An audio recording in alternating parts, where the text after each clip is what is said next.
गणपति की पूजा में तुलसी दल क्यों नहीं चढ़ाते हैं, तुलसी का पत्ता क्यों नहीं चढ़ाते हैं? ये बहुत ही इंपॉर्टेंट क्वेश्चन था जो आपने हमसे पूछा था।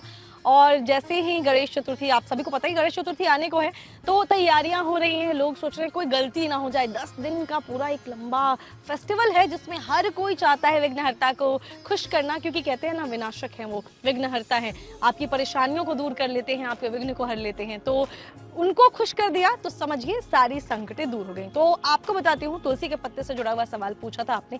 एक बड़ी ना प्यारी कथा है इससे जुड़ी हुई, मैं आपको वो कथा जरूर सुनाऊंगी। कहते हैं तुलसी का पत्ता क्यों नहीं चढ़ाते। तो एक बार तुलसी माता जो थी वो, उन्होंने गणेश भगवान को तपस्या करते हुए देखा। तपस्या के दौरान गणेश भगवान के गले में बहुत सारे रत्न थे, उनके माथे पे चंदन, बहुत ही ज्यादा वो सुंदर लग रहे थे। उनकी सुंदरता पर तुलसी माता सम्मोहित हो गई, मोहित हो गई। उन्होंने भगवान गणेश के सामने शादी का प्रस्ताव रखा। ऐसे में जब गणेश जी को उन्होंने प्रस्ताव दिया, गणेश जी ने उनके प्रस्ताव को, शादी के प्रस्ताव को ठुकरा दिया। जब शादी का प्रस्ताव ठुकरा दिया गया तो तुलसी माता जो थी वो निराश हो गई, वो गुस्सा भी हो गई, और गुस्से में उन्होंने भगवान गणेश को श्राप दे दिया कि तुम्हारी 2 शादियां होंगी।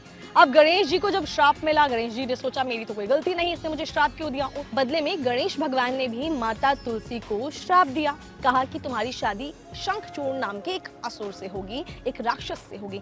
माता तुलसी जो है, जैसे इन्होंने ये श्राप मिला, वो बहुत ही परेशान हो गई। उन्होंने माफी मांगी भगवान गणेश से, उनको अपनी गलती का एहसास हुआ, उन्होंने माफी मांगी। तो गणेश भगवान ने कहा, भोले दिल के थे, बड़े ही, कहते हैं ना भोले बाबा के पुत्र हैं तो बड़े ही सीधे साधे वो भी थे। तो उन्होंने कहा कि ठीक है, जाओ, तुम्हारी पूजा भगवान विष्णु, भगवान शिव, इन सब की पूजा में तुम जो है चढ़ाई जाओगी, लेकिन तुम मेरी पूजा में नहीं चढ़ाई जाओगी। तो भगवान गणेश को तुलसी दल क्यों नहीं चढ़ाया जाता है, इसके पीछे यही एक प्यारी सी कथा थी। कमेंट सेक्शन में लिखकर बताइएगा आप में से किन किन लोगों को ये जानकारी थी।